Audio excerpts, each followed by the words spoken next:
Buonasera amici di Rugby House, la FMCZ Rugby Rovigo Delta è campione d'inverno, si è imposta 36-29 sul Valo Rugby Emilia, è una partita bellissima, insomma, tiratissima, con dei momenti di grande rugby e grande intensità. Ne parleremo oggi, ma accenneremo anche a quello che sarà la partita che avrà luogo qui fra 2 giorni, sabato 15 febbraio alle ore 14, ecco segnate l'orario che non è 15 ma 14, quando i rossoblù ospiteranno Lions Piacenza. Ne parliamo stasera di tutto questo con il pilone della FMCZ Rugby Rovigo Delta, Federico Pavesi. Ciao Fede, Buonasera benvenuto. A tutti, buonasera.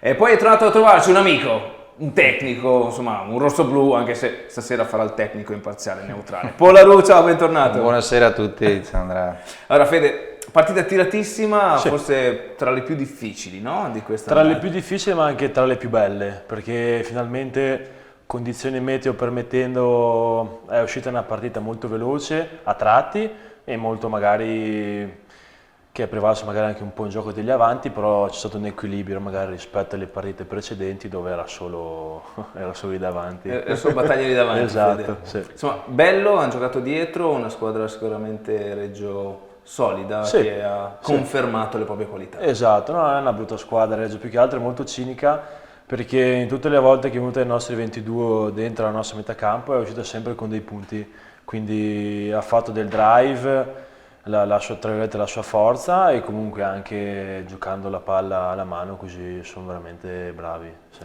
Ecco, Paul, che impressione hai avuto? Veramente una bella partita, devo dire che ho visto un paio di partite quest'anno di eccellenza e questa era una di quelle più belle che ho visto. Un gioco fluido, tutti e due hanno avuto voglia di spostare la palla e si è visto con le mete che c'erano assegnate, cosa alla fine 7 mete. Sì, 4-3-7. Sì, e quindi due squadre in questo momento diciamo si vede perché sono i primi due in classifica.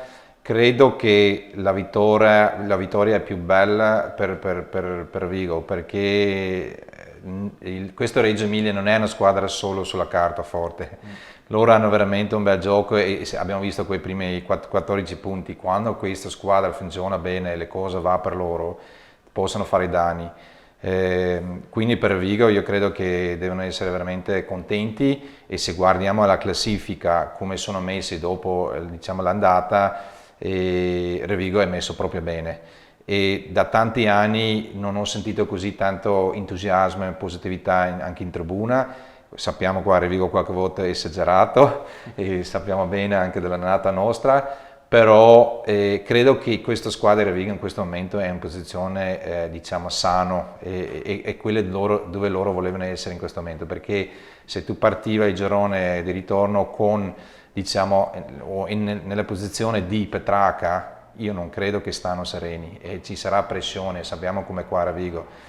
C'era spesso negatività quando arrivi a questo periodo, pressione, ma non arriviamo se non vinciamo questo. In questo momento devo dire che l'aria è sereno e c'è una strada difficile se guardiamo la classifica per Vigo perché ci sono partite fuori casa, diciamo quelle più difficili del campionato, perché andare a San Donà, a Mogliano, a Fiamme Oro, a Reggio Emilia l'ultima partita, a Calvisano, a Viadana, sono tutti trasferte difficili e può succedere qualsiasi cosa, ma essere prima in classifica diciamo te la fa più, l'approccio sarà un po' più sereno, di invece avere la pressione addosso, non possiamo perdere questo no. Adesso credo che Revigo sta bene come squadra in questo momento e hanno fatto tutto bene. In questo momento non c'è neanche, non puoi criticare, non c'è negatività, tutto positivo in questo momento, è ovvio che si può sempre migliorare, ovvio che c'è la strada difficile davanti, ma proprio una posizione perfetta in questo momento. Ecco Fede, Paul parla di serenità. Noi nel corso di queste puntate abbiamo molte volte tirato fuori il concetto di maturità. Sono due termini che vanno di pari passo. Ti faccio anche subito un esempio, ha menzionato subito i 14 punti a 3 dopo 15 minuti e io fin da subito dalla panchina ho detto ragazzi guardate che comunque ce l'abbiamo dimostrato e l'abbiamo anche dimostrato a Correggio Emilia che anche se abbiamo preso 14 punti all'inizio con la serenità e comunque siamo maturi, cioè consapevoli dei nostri mezzi, non siamo andati sotto pressione, infatti poi abbiamo reagito notevolmente. Ecco, Paul, Sì, posso dire una cosa su questo, anche lui ha ragione, di tornare da 14-0, uscire anche da questa situazione lì, veramente dimostra che questa squadra ha carattere e c'è un desiderio dentro di vincere, e questo è molto importante.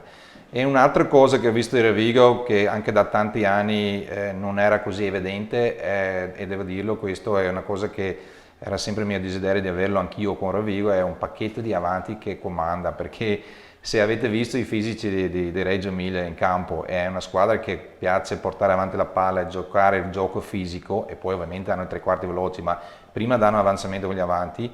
Il Revigo era pronto e li hanno affrontato davanti e li hanno messo sotto a certi punti, anche secondo me. Revigo ha una mischia in questo momento che funziona, ha una touche che è buona, il mall che funziona.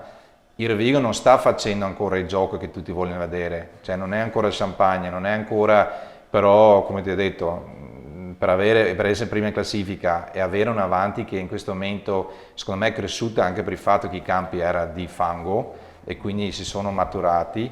C'è in questo momento veramente entusiasmo, perché sappiamo che un Revigo sotto Casalato è sempre una squadra che piace muovere la palla quando c'è sole, quando ci sono campi asciutti, e stiamo entrando in questa fase, quindi per me adesso hanno messo la base, un avanti che diciamo che può comandare e che sta dominando davanti, e il gioco dopo con i tre quarti verrà fuori. È una linea di tre quarti giovani con poca esperienza in questo momento, perché adesso manca anche qualche giocatore.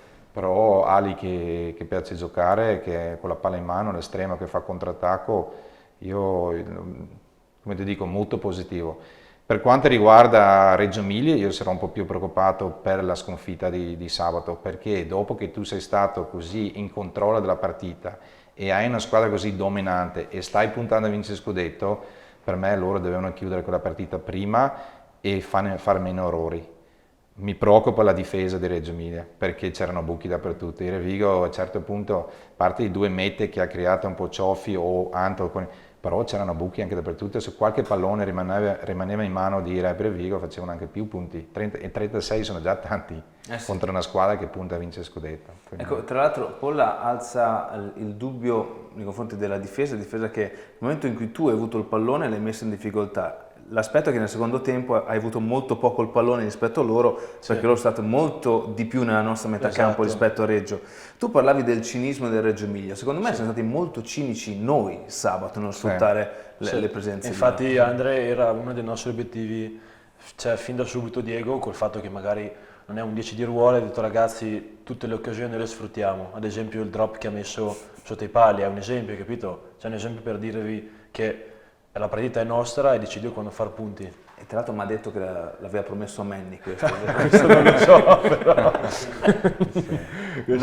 È Reggio troppo calci contro, hanno perso un po' la testa, ma era la grinta di Revigo che ha tirato fuori, erano frustrati perché dopo 14-0 pensavano di forse vincere facile, ma il Revigo è rimasto dentro la partita con aggressività e sono diventati veramente... Ho visto tanti giocatori lamentarsi un po' con arbitro tra di loro, e sono cose che devono mettere a posto Reggio, perché con una squadra così, se vuoi vincere il scudetto devi stare tranquillo, non puoi... Ecco, Fede, noi arrivavamo da una settimana difficile, molto strana, con tante cose, post derby, che non era tanto la sconfitta a Padova che ha toccato, era tutto quello che ci girava attorno. Arrivavano da giocatori chiave nel nostro scacchiere, Manny, Edoardo Lubian, infortunati, per cui c'era bisogno di trovare un nuovo equilibrio, quindi un adattamento globale. Come è andata la settimana? Come siete riusciti poi a gestire questi cambiamenti? Allora, alla fine è molto semplice, perché comunque sono fatti male Manny e Edo, però la cosa bella è comunque anche se sono fuori per questo momento, sono riusciti comunque a starci vicino, comunque a non farci sentire la loro mancanza, non so se mi spiego. Certamente. E questa è una roba molto positiva, hai capito? Perché questo ti fa capire che non c'è un solo gruppo che va in campo al sabato che sono di 23, ma proprio un gruppo allargato, hai capito? E quindi questo qua ti crea una buona cultura di squadra, ecco. Sì. Quindi l'avete affrontata in questa maniera? Sì, sicuramente Under noi eravamo abbastanza frustrati. Ma anche sotto molti aspetti, ecco, quindi ci è andati una parola, c'era sempre un tarlo nella nostra testa che era il combattimento, e quindi ci siamo andati ragazzi contro Reggio così dobbiamo combattere, senza nessuno ma giochi sì, palla alla mano, è bello, però finché non combattiamo, ecco, quindi la parola d'ordine contro Reggio era combattimento. Che è quello che poi E hai l'hanno valutato fatto, tu, Paul. Sì, ne hanno fatto. Sì. No, credo che è cascato anche sulla settimana giusta. Questo, diciamo, nessuno vuole questi tipi di infortuni, ma dopo che hai perso un derby, non è bello qua a Rovigo perdere un derby, e sei in casa tua contro la squadra che vuole il primo posto, cioè si vedeva, questo non vorrei criticare perché ho detto che ci sono tante cose positive, ma questo è un Rovigo che mi ha ancora convinto come gioco generale, cioè in senso la mischia va adesso bene, la Tuce hanno un bel mall, ma come, perché se guardiamo anche le mete che ha fatto era più perché c'era tanta pressione, tanta aggressività, palla casca per terra, tu meta, contrattacco, che siamo bravi a farlo perché abbiamo i giocatori, ma non è una squadra che mi ha convinto come i Reggio Emilia. I Reggio Emilia, come ti ho detto, quei primi 14 si giocano così, è una squadra difficile da difendere, però cascato al momento giusto, in casa, dopo un derby perso, e tu non vuoi perdere un derby a Rovigo, e bella vittoria. Mi ricordo il nostro anno contro i Crociati che erano prima in classifica, noi quell'anno lì tutti dicevano ma Rovigo non fa le mete perché non facciamo mai bonus, ma vincevamo ogni partita appena appena.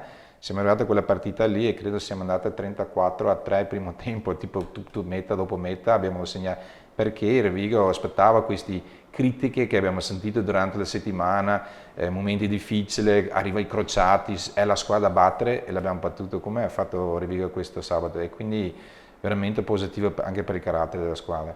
E scusa Andrea, ricordi anche una cosa che Anto tutti dicono adesso apertura, ma qua di là, io l'ho visto giocare in Serie A contro di noi, contro Valsogana, quando giocava a Brescia e mi piaceva molto, anzi lo volevo anche prendere e portarlo da noi quell'anno lì, perché attacca la linea, è alto, Esatto. riesce a fare offload, non lo placcano subito, quindi sta in piedi.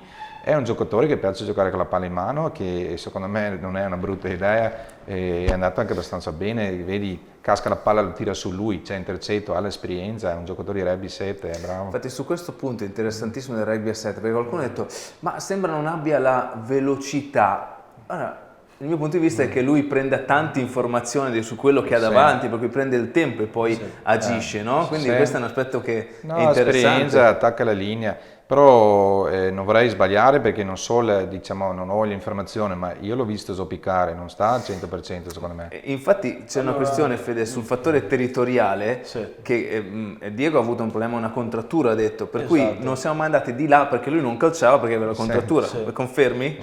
Sì, diciamo che non ce la sentiva di rischiare, ecco, giustamente. Poi si è lasciato la gamba e da guerriero è rimasto in campo. Insomma, era tra l'altro il suo 30° compleanno, ha voluto festeggiare grande. Qual è stato il momento chiave del match, Fede, per te?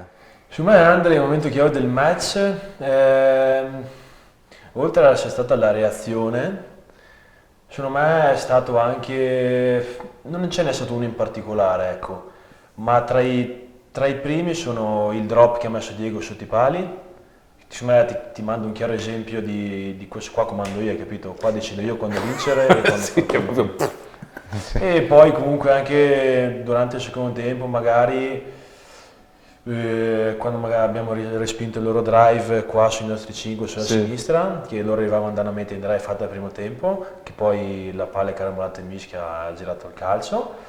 Sono stati molti momenti positivi che hanno deciso il match, ecco, secondo me non ce n'è stato uno in particolare. Secondo te, Polla? Però anche per me è difficile da dire perché io una parte l'ho visto, diciamo, sul telefonino in macchina quando stavo arrivando all'aeroporto, e l'altra parte l'ho visto qua e quando sono arrivato, appena parcheggiato, e Rovigo ha fatto la prima meta, quindi io Potevi arrivare prima, quindi. sì, io pensavo 14-0, ho detto oh, giornata difficile oggi, e dopo parcheggiato ho sentito la tribuna e ho detto ecco la meta, e da lì sono tornato in partita, però veramente tanto carattere, tanta grinta, e l'abbiamo visto anche adesso nelle partite internazionali, 6 nazioni.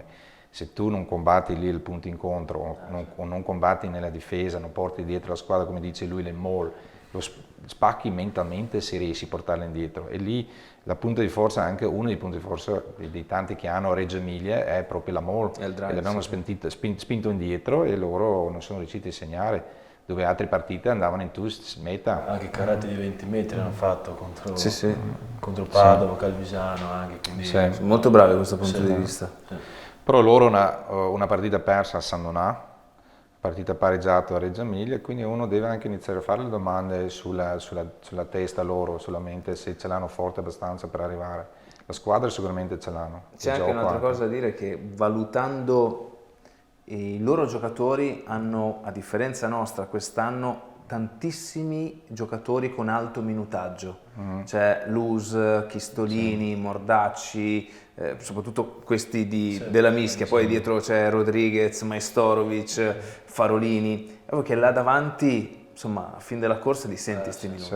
sì. Invece noi, Fede, quest'anno, insomma, voglio dire, sembra un equilibrio perfetto. Ogni volta. No, è anche c'è merito di Ume comunque che ci turna, eccetera, eccetera, per cercare di avere un minutaggio più equo possibile, hai capito? E questo secondo me abbiamo visto anche negli anni precedenti, a lungo andare, arrivi alle fasi finali, che avere dei minuti equilibrati per tutti, cioè, incide molto, ecco.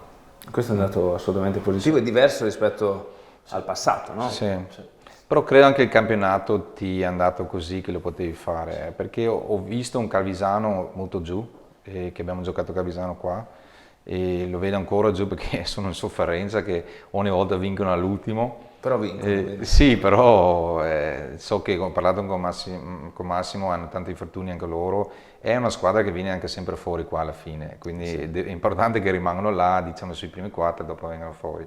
E ho visto anche un Petrarca non proprio come pensavo, hanno anche giocatori buoni diciamo dietro, ma hanno una buona difesa, ma in mischia quando manca Swanepoel o manca Rizzo soffrono. In Touche stanno con Saccardo in panchina, secondo me è ancora il miglior giocatore per gestire una Touche e si vedeva quando è entrato, credo contro Rovigo non è entrato, ma è entrato contro una squadra che subito... No, è entrato contro di noi, lì infatti la Touche che perdiamo i 5 ce l'ha rubata Saccardo. Sì, bravo, ecco. Nessuno salta mai i 5. Sì, ma lui è bravo a gestire la Touche e quindi loro giocano senza di lui. Poi Trotta è un buon giocatore che gli altri anni ha fatto grande stagione, ma questa stagione secondo me non è più la Trotta di una volta, e serve forse uno con più di punch. Dietro, cioè, l'apertura Garbisi è bravo, è un buon giocatore, Chillone è bravo, il primo centro, ce l'hanno tutto, ma non viene fuori anche da loro il gioco. Io spero sì che si ritrovino subito, perché sennò diventa veramente difficile per loro. Sì, con la vittoria di Colonna sono riusciti a restare aggrappati, soprattutto anche per questa vittoria di Calvisano che, non so se avete visto, ma negli ultimi minuti è successo praticamente di tutto in Calvisano a fiamme, palle perse, calci sbagliati, turnover, falli, insomma un po' veramente una roba incredibile. Però il Calvisano arriva dalla parentesi europea in cui sicuramente ha dato molto, ma sono d'accordo con te, Polla, che quando ora questi escono... Sì, perché guarda che hanno fatto una grande partita contro i Leicester Tigers, ma veramente una grande partita, e da lì è partito tutti gli infortuni, perché hanno dato l'anima, hanno messo il fisico, tutto, e mancava un po' di qualche giocatore importante. Adesso sì, è veramente da vedere, diciamo, lasciamo postare, abbiamo parlato bene, positivo, molto, Revigo ha fatto quello che deve fare, con tanti cambi è andato tutto bene. Adesso inizia la strada difficile, ma non è una negatività, è solo la realtà, dobbiamo vedere cosa c'è davanti e sarà difficile, ma dipende tutto da noi, dai giocatori adesso. Cioè come l'affrontano, come dice Nelson Mandela, sei il capitano del tuo destino, adesso succederà quello che dipende da noi, dai giocatori. E sono veramente trasferte difficili, come ti dico, nei miei occhi, sempre adesso mi metto un po' dietro, non sono tifoso, ma uno da fuori, non mi convince ancora come squadra insieme. Buono avanti, tre quarti sul gioco rotto, ma non funziona ancora secondo me come può funzionare, e spero che Revigo vieni fuori su quello. Però perché anche noi non abbiamo avuto anche 2 partite appena vinto alla fine, anche all'ultimo.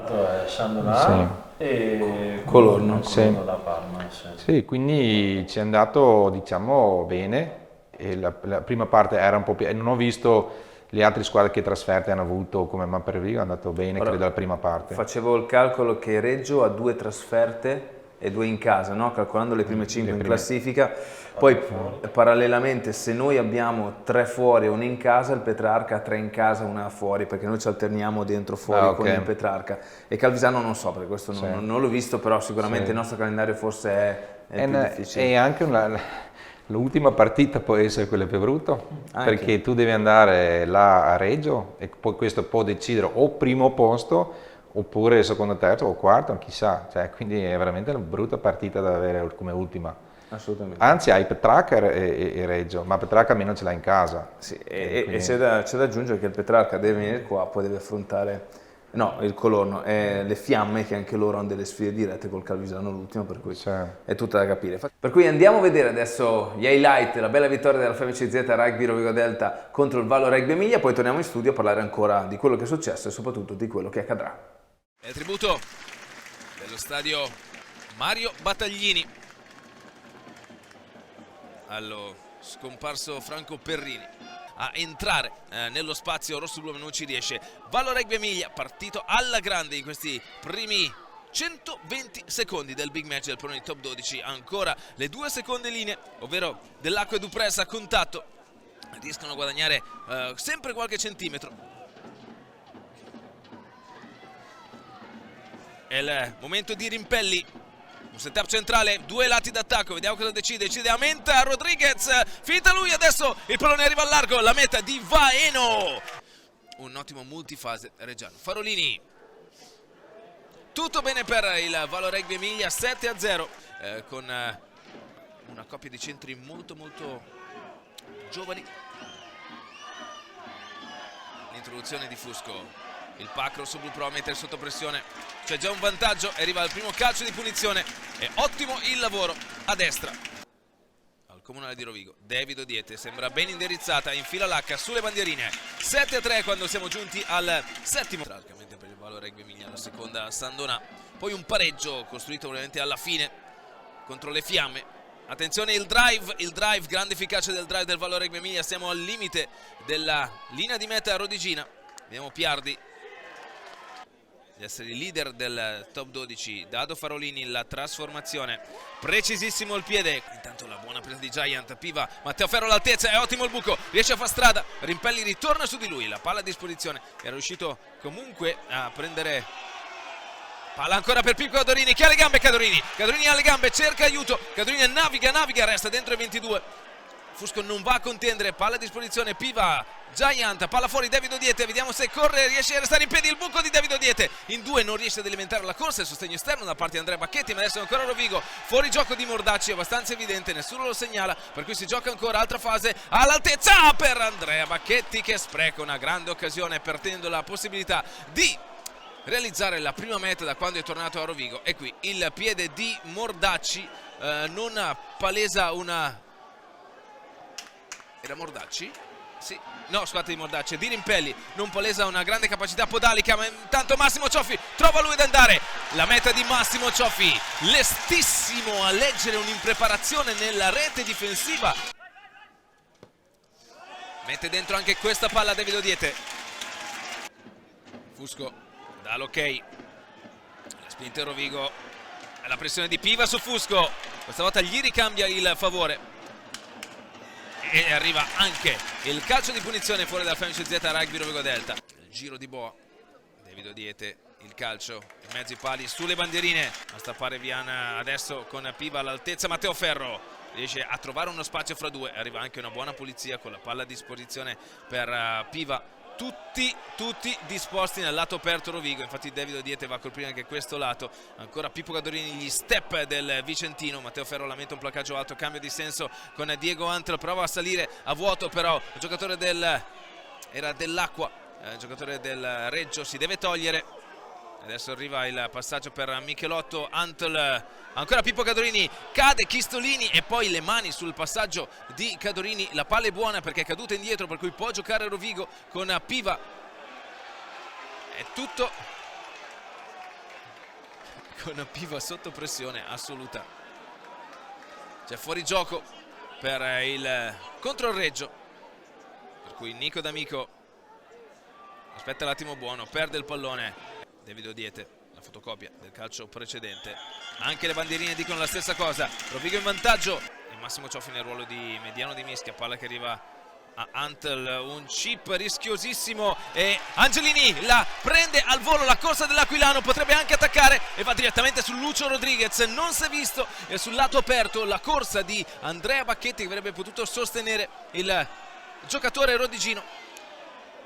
E adesso Cioffi fatto prigioniero, setup centrale con Pomaro, pesta sui piedi il pilone di Lusia, Ancora potrebbe essere lì il momento con Francesco Modena. Non perde l'attimo buono, Pomaro resta a terra. C'era un ottimo varco. Il drop di Diego Antel in mezzo ai pali, e così festeggia il suo compleanno il numero 10, non sapendo né leggere né scrivere. Diego Antel porta avanti Rovigo del numero 15, la sua rincorsa, un po' della stessa piazzola da cui Odiete prima aveva trovato 6 punti, arrivano anche i 3. Bacchi l'introduzione, arriva subito la potenza e il calcio di punizione in favore della FMCZ Rugby Rovigo Delta. Parte Odiete, potenza sempre buona, traiettoria pure, Rimpelli, palla dietro, Rodriguez, no look, adesso sale Angelini e fa quello che non dovrebbe fare, perché Denis Majstorovic è bravissimo in queste cose, con Vaeno che riceve il placcaggio da parte di David Odiete. A Menta è sempre un problema mettere nelle migliori condizioni il Reggio di utilizzare proprio i ball carrier. Adesso Rodriguez, le mani di Diego Antel, tutto buono, se la gioca fuori con Massimo Cioffi, la corsa in velocità, prova a rincorrerlo anche Paletta. Massimo Cioffi, 100 metrista, prova il rincorso, anche non riesce, la bandierina è tutta sua. Un coast to coast, non ce la fa né Costella né Paletta, la meta di Massimo Cioffi in mezzo ai pali, fa saltare in aria il Battaglini, che arriva in questo momento 29. Non contende, cade, Rovigo riesce a prendere l'attimo buono, adesso Lusa va a sfidare direttamente Antel, e Reggio che sta prendendo il piede buono per portare la terza segnatura. Vediamo se arriva alla meta del Reggio. No, vedevamo Gennari in campo, in realtà aveva portato solo un qualcosa a un compagno. Sbaglia una trasformazione semplice Dado Farolini. Siamo pronti, possiamo ricominciare. Giant la prende, Viana si stacca, la corsa di Piva per Matteo Ferro che va a cambiare l'angolo, cercando di mettere in difficoltà la difesa reggiana. Davide Ruggeri va oltre Mirko Menta, Sanavia lo atterra, palla per Federico Pavesi che va a puntare direttamente Costella. Adesso palla con David Odiete, c'è un mismatch, placcaggio al limite, però tutto buono. Monberg in realtà lascia a Giant, pesta sui piedi, si deve togliere lì dal punto. Infatti vedete Odiete che sta toccando il collo, anche Cioffi a terra. Adesso il buco di Diego Antel, fuori al largo, la palla per Francesco Modena. Arriva alla meta della FMCZ Rugby Rovigo Delta con Francesco Modena, un'invenzione di Diego Antel. Infila l'H David Odiete, grande performance al piede per David Odiete. Qui 3 minuti deve aspettare per poi rientrare. Adesso il lancio con Reggio e Rovigo che deve arginare. Lus, Pivo va a chiamare aiuto nella parte chiusa, adesso gira nel lato giusto, c'è l'avanzamento da parte del Reggio con Lisciani che prova a fermare Lus, non ci riesce. Farolini il piede, questa volta infila l'H. Di tante assenze Ruggeri l'ha presa in ritardo Dupress. Adesso il drive a rosso-blu alla ricerca dell'indisciplina del Reggio, con primo stop di Monberg. Adesso ritorna all'avanzamento con una palla che deve essere giocata da parte di Rovigo, deve essere giocata da parte di Piva. Il rischio per Rovigo, viene giocato con Francesco Modena che mette la palla a disposizione con molta calma. Vanno a cercare di perdere più tempo possibile. Forse è l'ultimo possesso. Monberg dice ci penso io, lasciate la palla a me, lasciate la palla a me. Guardate come si distendono i giocatori. Diego Antel calcia fuori e la FMCZ Rugby Rovigo Delta vince la sfida per il primato contro il Valo Rugby Emilia per 36-29. Bentornati in Rugby House post Valo Rugby Emilia, Rovigo campione d'inverno. Fra 2 giorni, ricordo alle 14, sabato 15 febbraio, qui allo Stadio Mario Battaglin, la prima di ritorno contro Lions a Piacenza. Fede, come sta andando la settimana? Come state preparando? La stiamo preparando bene, Andre, siamo molto concentrati, anche se arriviamo comunque da una bella vittoria, da tanta euforia, però comunque stiamo mantenendo sempre il focus su quell'obiettivo lì, ecco. E l'affrontiamo, Piacenza l'affrontiamo, consapevoli comunque c'è anche la possibilità di fare 5 punti, però prima pensiamo a vincere e poi fare 5 punti. Quindi step by step, no? Esatto, step by step, sì. Come si approccia a una partita teoricamente più facile dopo una vittoria del genere? Adesso chiede la persona sbagliata che abbiamo battuto, mi ricordo il mio ultimo anno qua a Rovigo, abbiamo battuto il Prato che era prima in classifica qua. Sì. Abbiamo battuto il Moliano che era secondo in classifica da loro e siamo tornati a giocare a Reggio Emilia che era ultima in classifica e l'abbiamo perso qua a Battaglini. Novembre 2012. Mamma mia, che disastro. E dopo ho sentito, deve sentire che non sono bravo a motivare i ragazzi, per cui ti dico, era una domanda difficile. No, credo che è importante che quello che ho imparato anch'io in questi anni è che, come ha detto lui anche adesso, devi concentrarti sugli obiettivi piccoli, non puoi già pensare 5 punti. L'abbiamo visto anche l'altro giorno con l'Under 20 di Petraca, che ha giocato qua contro Rovigo, che era prima in classifica, Under 18 scusa, che non era più Under 20, che si sentiva dal bordo campo, ragazzi, il bonus, dobbiamo pensare al bonus, dobbiamo segnare la meta, e invece ha vinto Rovigo alla fine, quindi il bonus non c'è per le mete. Quindi secondo me sicuramente uno deve entrare in campo, adesso concentrarti su piccoli obiettivi dove vogliamo essere fra 10 minuti, però non io dico sempre che nella vita, nell'allenare le squadre è tutto, il lavoro è tutto un processo, anche la partita è un processo e le mete o il punto di bonus è solo una conseguenza su quello che è stato fatto bene e quindi quello che è stato fatto bene dentro questo processo e arriva da solo queste 4 mete. È successo il primo anno con me a Rovigo, siamo arrivati a dicembre vincendo tutte le partite e tutti dicevano ma questa squadra non riesce a fare il punto di bonus, non riesce a segnare mete.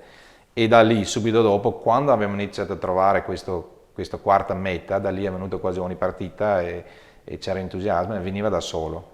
Il gioco ha iniziato a funzionare, quindi torni indietro, concentrati sulle fasi statiche che è molto importante, concentrati su avanzare quando hai la palla e non andare indietro ma avanzare bene e dopo vedrai le mete verranno da solo se hai un po' di pazienza nel gioco. Il problema è che quando inizi a spingere per quel quarta meta o per le mete è lì dove tu perdi un po' di focus, inizi a fare errori, c'è pressione, dobbiamo fare quel quarta meta e non lo fai. Quindi bisogna fare e non pensare. Sì, concentrarti sull'ora qui, faccio bene quello che devo fare e la meta verrà, è solo una conseguenza del lavoro che ho fatto prima.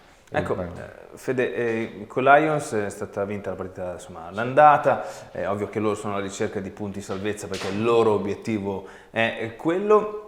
Cosa vi aspettate da questa partita? Beh, adesso aspettiamo che comunque i Lions lo hanno dimostrato e che comunque ha rischiato di vincere con Calvisano in casa da loro e hanno perso all'ultimo e anche ha vinto con Mogliano lì in casa da loro, quindi è una squadra che non molla mai, capito Andri? Quindi devi sempre mantenere un certo occhio di riguardo, che è ovvio che va in cerca del punto di bonus per la salvezza, eccetera, eccetera, quindi devi sempre, come si dice, avere un po'... Sì, in mano la questione. Esatto, sì.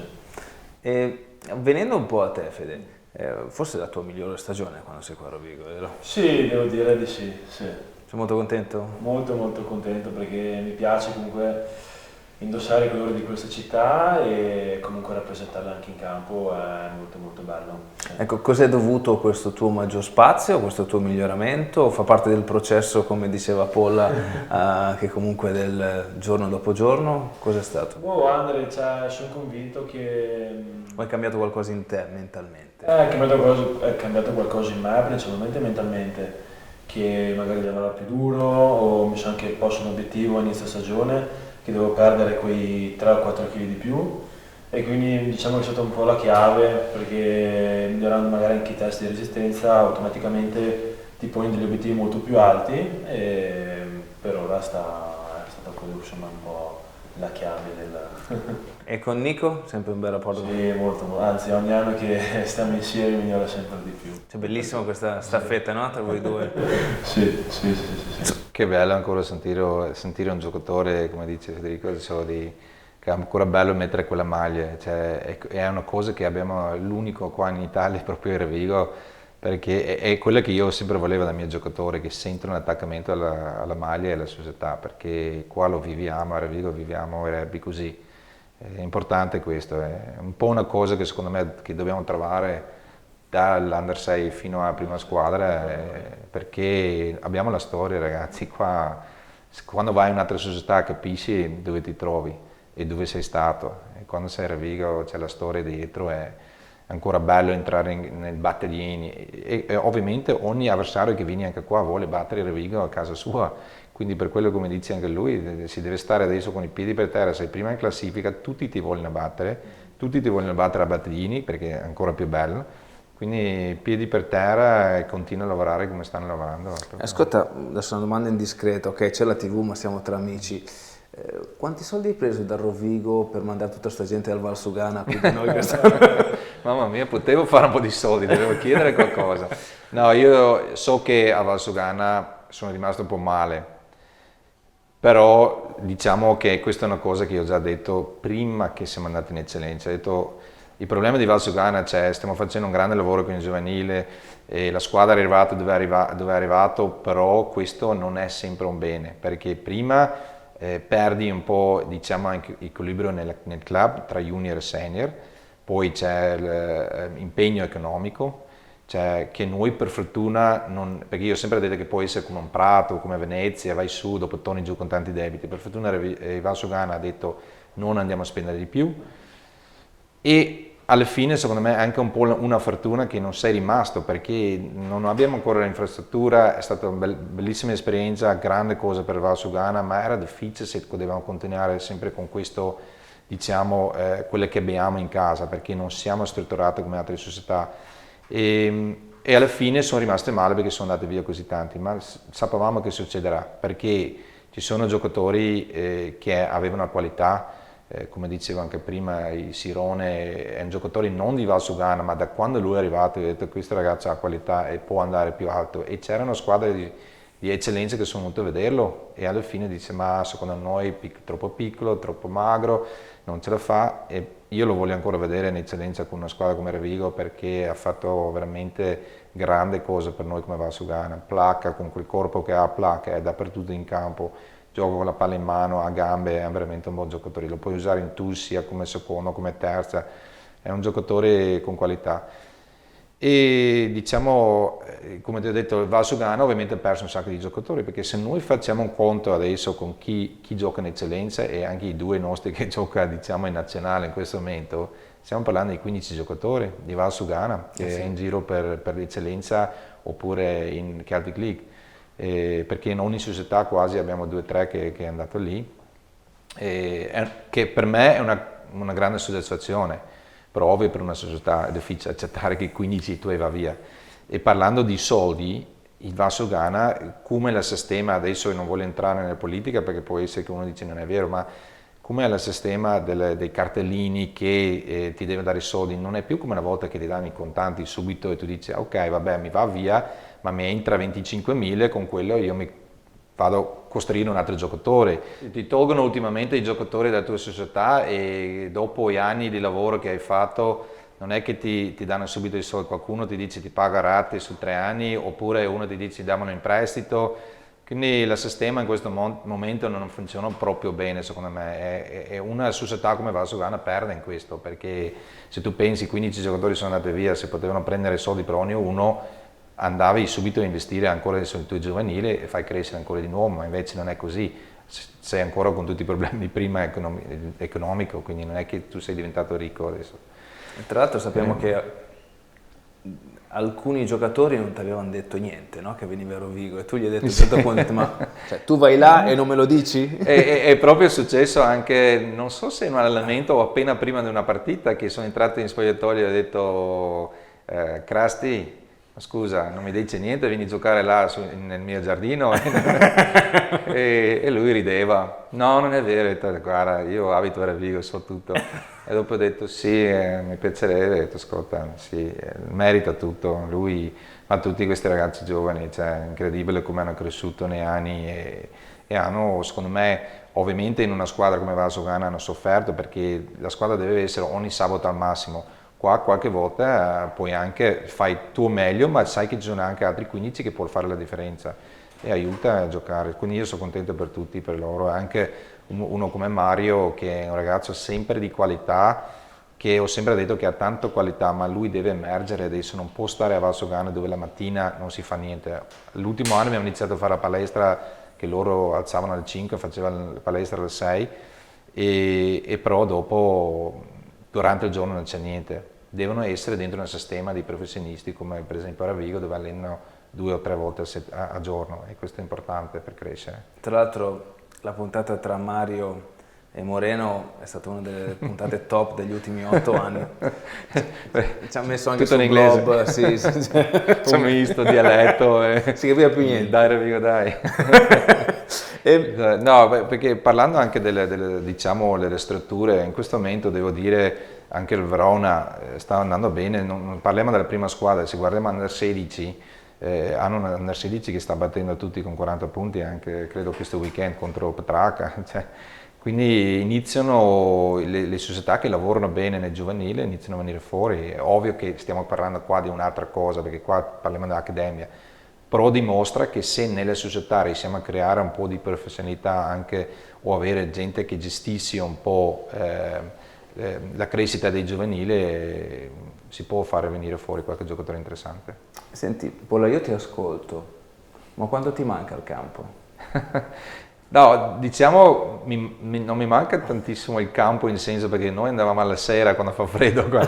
Mi manca un po' la sfida perché noi giocatori rugby quando tu smetti quella è la parte più difficile, cioè ogni sabato c'era una sfida e ti spingi perché ti stimoli, tu adesso hai fatto una partita, c'è una partita come ha detto anche Franco Smith subito dopo Galles, non vedo l'ora di andare a iniziare la partita, capire dove possiamo migliorare e da allenatore è un po' questo, cioè c'è la partita, c'è una verifica, cioè va male, ok, cosa devo mettere a posto per migliorare, cosa possiamo fare per vincere di nuovo. Ti manca quella sfida nella vita, perché nella vita le cose che ti spinge è proprio il desiderio di arrivare a una certa cosa e diciamo le sfide. Da giocatore era la sfida che mi mancava quando dovevo smettere di giocare, perché voglio mettermi in sfida e poi adesso da allenatore è un po' quello, però mi tengo impegnato, curo un po' la famiglia, i miei figli, vado a vederli allenare, che per 12 anni non sono mai riuscite, mio figlio ha adesso 12 anni, quindi qualche volta prendi queste cose anche per scontato, che io inizio a conoscere mio figlio adesso, che da 13 anni che alleno, che era sempre via la sera o pomeriggio, e ogni tanto mi chiedono di venire a fare consulenza, quindi mi diverto, è bello andare a aiutare i tecnici e dare un po' le mie esperienze, dare un po' qualcosa indietro di quello che ho visto, perché secondo me c'è tanto fame e non lo capiamo o qualcuno non lo sta capendo da sopra.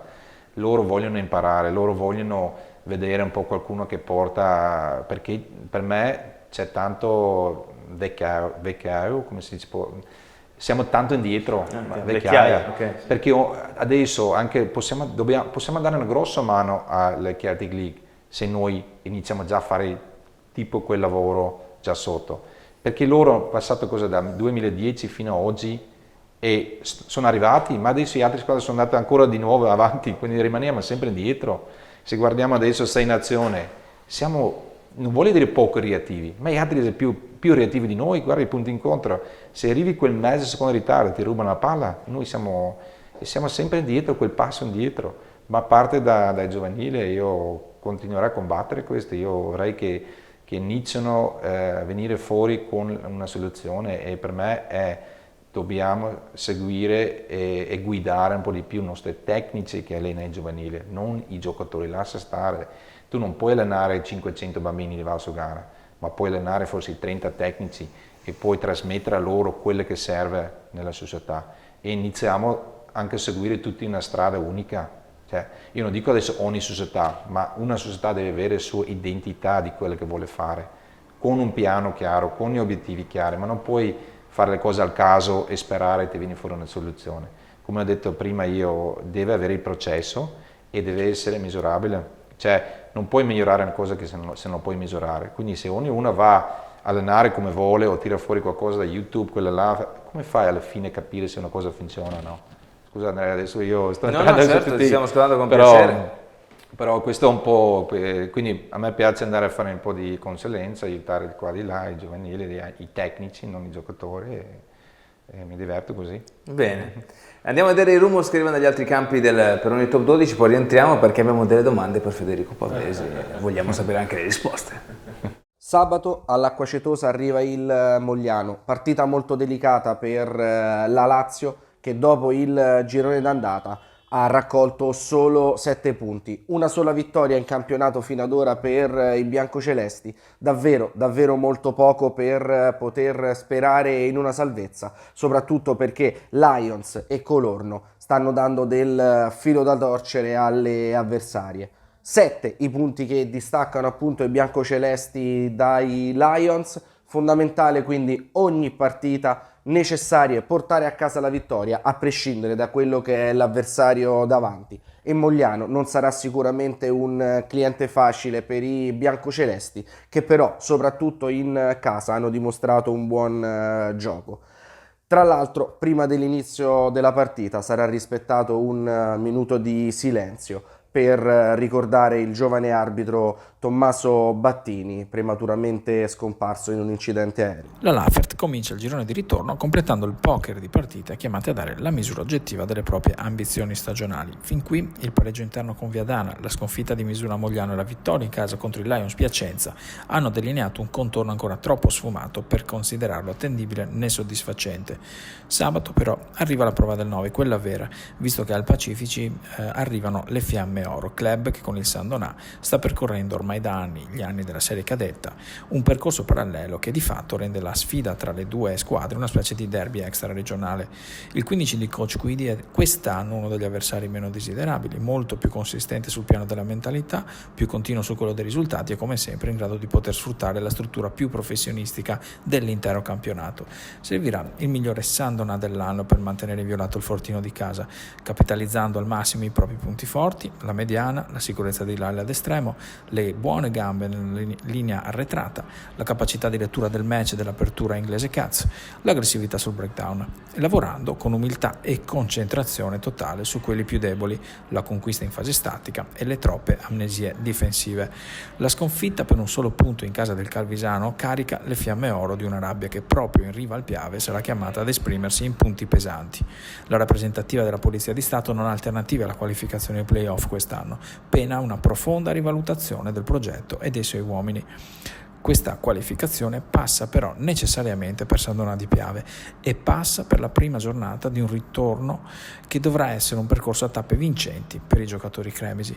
Giornata dopo giornata, un ragionamento speculare anche per la Lafert. L'ottavo posto attuale, figlio dei tanti punti lasciati per strada, non è quello che compete ad un gruppo costruito per giocarsela verso i piani alti. Più duro l'avversario, più pesante la vittoria, si dice. Quella contro le Fiamme Oro sarebbe davvero in grado di fare la differenza nella testa dei giocatori, ricucendo quelle smagliature che sembrano a volte affiorare nel rapporto tra il tecnico Craig Green e lo spogliatoio, depotenziando la performance della squadra. Il match è il più irrilevante del turno, al di là delle statistiche e della classifica. Il Pacifici chiama a raccolta al pubblico delle grandi occasioni. Il verdetto è atteso sabato pomeriggio. Squadra in campo alle 15. Arbitra il bresciano Gnecchi, cui sarà affidato il minuto di silenzio in memoria del giovane collega Tommaso Battini, mancato martedì in un incidente aereo. Bentornati all'ultima parte di Rugby House, è il momento quello delle domande. Ne abbiamo tante, variegate, divertenti. Francesco, ciao Federico, innanzitutto complimenti per la tua folta barba. Ti volevo chiedere, è vero che un giorno, magari a fine carriera, vorresti trasferirti a Taranto? Ma devo rispondere? Devi. No, in maniera democratica e da un punto di vista televisivo accettabile. Caro Francesco, mi spiace ma non rientra nei miei piani, ecco, perché io ho delle visioni un po' particolari, quindi Diciamo che a Taranto non ci sono le montagne. non ci sono le montagne, Mentre. non c'è niente, però soprattutto le montagne. Perfetto. Eugenio, che conosci particolarmente bene. Ciao Fede, a quando la coppia Ferro e Legno in seconda linea, vi vedrei bene tutti e due sulla linea di avanzamento, sfondamento. A vederti nella foto, pubblicare foto, direi che non sarebbe un ruolo sbagliato se penso ai primi tempi. Quindi insomma, un invito a giocare seconda linea. Laura, tanta roba nipote in tutti i sensi, perché anche dalla famiglia. Si scomoda, a proposito di seconde linee, anche Samuele Ortis, che salutiamo. Ciao Federico, mi aggancio alla domanda di Matteo Ferro e aggiungo: come riesci a conciliare il tuo stile di vita vegano con rigidi e intensi ritmi di allenamento?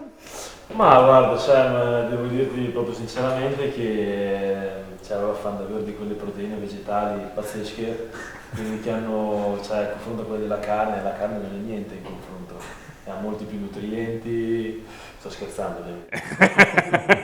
Infatti Matteo Ferro diceva: ciao Pavi, volevo sapere qual è la miglior marca di prodotti vegani, grazie mille, stimo molto la tua filosofia vegana, insomma. E poi Sauro, Federico, 2 parole, Rovigo non può fare meno di te, sempre più forte.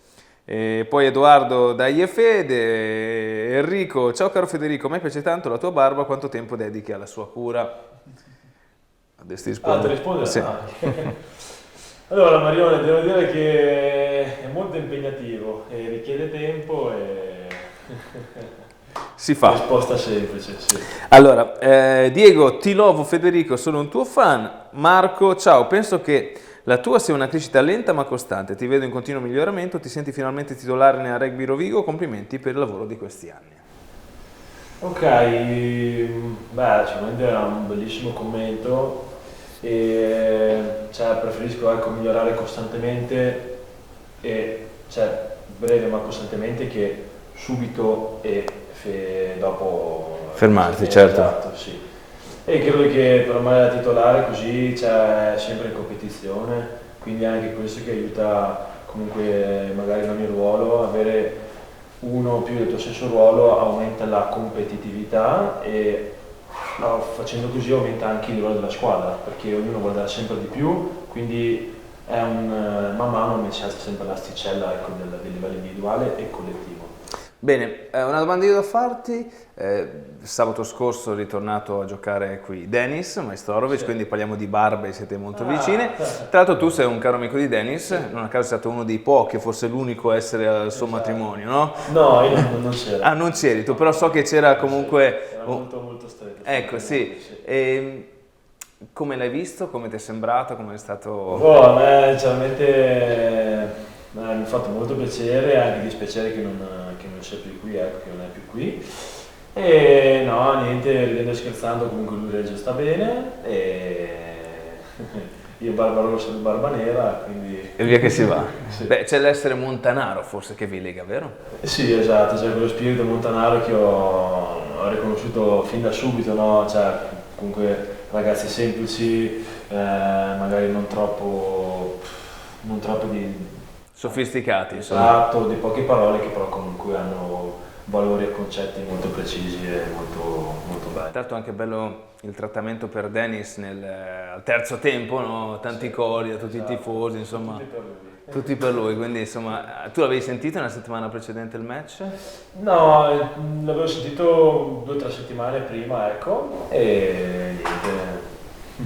Beh, insomma ci sta, dai. È sempre bello vedere la gente che ritorna e poi è accolta. Un personaggio, soprattutto come Denis, che a Rovigo ha dato tanto, ecco, quindi sì. Pola, tanti giovani quest'anno nel Rovigo, una leadership a livello anche di giocatori chiara, nel senso che c'è una generazione, quella che poi hai avviato tu, Matteo, Iedo. Sì, che sono partiti nei miei anni. Matteo, Ferro, adesso Ferro come si dice, mi ucciderà. No, ma io ho visto Matteo come giocatore, non posso anche sbagliare, ma lo vedo proprio in forma, magro e si sposta, cioè di vedere Matteo Ferro che entra anche con un cambio di passo per trovare spazio è una bella cosa da vedere. Nei miei tempi era un po' più pesante, andava dritto per dritto. Quindi veramente lo vedo in forma, sta giocando bene, anche come seconda linea, anche nei miei anni l'abbiamo usato qualche volta come secondo e secondo me sta andando benissimo. Edoardo Lubian, cosa puoi dire di lui? Cioè, è sempre uno che deve avere nella tua squadra. Io ho sempre detto che è uno di quei giocatori come un giovane Iker che che quando fai la squadra lo metti subito prima lui e dopo gli altri, perché è un cane, caccia la palla, placca, è proprio un vero esempio di uno che gioca per la maglia Rugby Rovigo rosso-blu. Sì, quindi quei giocatori lì li ho visti, e come abbiamo parlato prima, Bacchetti lo vedo, non è più il Bacchetti di una volta, è giovani, che è uno che adesso sa cosa fare nei momenti giusti e sta aiutando anche gli altri ragazzi. Quindi non è più il golden boy, ma è un poliziotto. Sì, sì, bravo, è diventato un po' più adesso il poliziotto della squadra. E parlando di giovani, adesso che mi viene in mente che Mastrandrea è venuto con il mio corso in Sudafrica quando avevo 16 anni, e ancora qualche video là in Sudafrica che tutti mi dicevano in sudafricano: ma lasciano un po' qua qualche anno, non è male questo ragazzo, che faceva le mette da ragazzino, e quindi è anche bello di vedere lui qua a Rovigo. Sì, per me è bello che loro hanno avuto questa opportunità anche di fare un percorso che ho fatto io, perché essendo sudafricano, venendo da un paese dove si vive di rugby, non potevo cascare a una città migliore, cioè, perché qua si vive rugby e questo è bello per loro, per vivere questo. E mi passerà un paio di anni prima che posso dire che adesso ci tompo a prendere quel numero 9 come suo. Sono un po' della maglia era mia, quindi devi stare attento. Sì. Senti, come te la cavi con i viaggi aerei?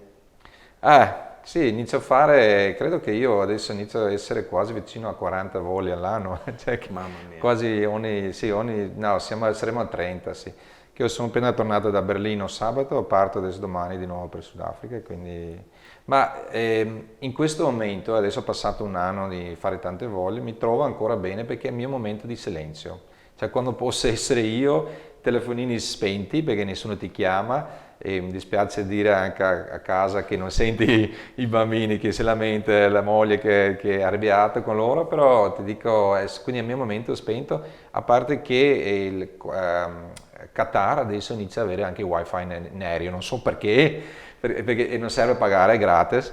Non so perché l'hanno fatto questo, ma io faccio ancora finta che non c'è, non mi tengo il telefono spento, no. È il mio momento di leggere e guardare qualche film in inglese. Perché Finalmente.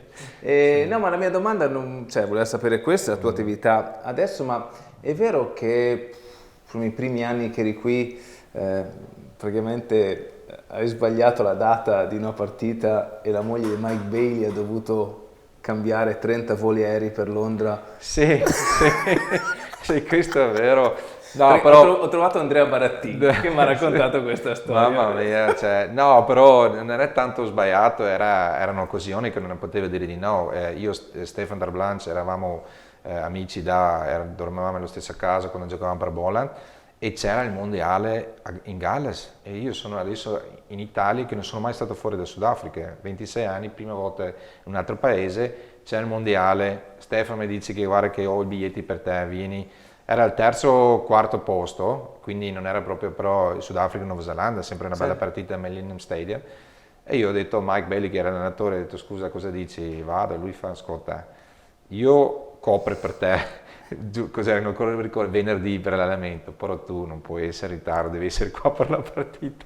È successo che c'era i voli che non era, e io correvo, chiamavo qua, perché la prima volta fuori all'estero, all'Inghilterra, non so niente, ho iniziato a chiamare il moglie di Mike, dammi una mano, e quindi lei... Praticamente la partita doveva essere di sabato e poi in realtà era di domenica. Sì, credo che abbiamo giocato all'Aquila anche, ho fatto la partita peggiore della mia vita e Mike Bailey giustamente mi ha tolto anche dopo il primo tempo, straniero che vieni tolto, non era proprio una bella figura, e Giancarlo Chichinato si è fatto sentire dopo, non ti preoccupare, mi ha fatto pagare. Ecco, non ho saputo di questa storia che mi ha raccontato Andrea Barattin. Quindi... Vabbè, tu come dicono, tutto fa brodo. Va bene, sono dei momenti. Siamo giunti al termine di questo appuntamento di Rugby House, veramente bello, insomma, abbiamo parlato di rugby a più livelli, abbiamo parlato anche di aspetti interessanti come l'essere vegano di Federico Pavesi, la cura della barba, insomma, e la sua mission dopo la carriera. Ricordiamo l'appuntamento con il Lions Piacenza sabato fra 2 giorni alle 14, non alle 15, per cui venite allo stadio numerosi come è stato insomma nelle ultime settimane a sostenere i bersaglieri. Prima di chiudere, Paul, una battuta rapida su Franco Smith Italia, cosa ne pensi? Guarda Andrea, per me in questo momento è la persona giusta, cioè, non perché è sudafricano, ma perché Franco conosce l'ambiente, parla italiano, conosce i giocatori, l'ha allenato lui, perché fare venire ogni volta un straniero che dopo passa 2 anni prima che capisci il sistema italiano? È una persona che già in gamba come fa il suo lavoro, conosce questo gioco, ma conosce anche l'ambiente italiano e secondo me la persona non può fare peggio. E credo già quelle che è tanto presto, non si può adesso iniziare a giudicare o tirare la linea, ma ha già fatto tanto da Galles fino a andare in Francia e si vede che c'è un cambio di mentalità, c'è qualcosa di nuovo, c'è un po' di entusiasmo adesso dopo Francia. Spero che non cadiamo come sempre, perché mi ricordo bene, batti Sudafrica, vai a perdere la settimana dopo contro Tonga, quindi spero che non siamo su quei livelli lì, ma per me Franco Smith in questo momento è la persona giusta, è uno che lavora e mi ricordo bene che era un allenatore che girava per i club, veniva a Valsugana, andava, quando tu lo chiamavi era sempre disponibile e io spero che questo succederà adesso in Italia. Non possiamo avere tecnici che vengono qua per 150.000 o 250.000 e dopo il 6 nazioni tornano ai paesi loro e non li vedi mai. Devono girare per i club, devono dare una mano a tutti noi per fare crescere il rugby italiano e quindi per me è la persona giusta in questo momento. Perfetto. Grazie Fede, sei stato con noi. Grazie a voi. Grazie Polla per tutto. Grazie a voi e complimenti a Rugby Revigo, alla vostra squadra. Grazie per l'entusiasmo che avete di nuovo creato e è bello di girare ancora per Revigo in questo momento. E complimenti anche a voi Andrea per il lavoro che state facendo. No, beh, grazie a voi se lo facciamo. E ci vediamo sabato. Chiude lui. Buonanotte.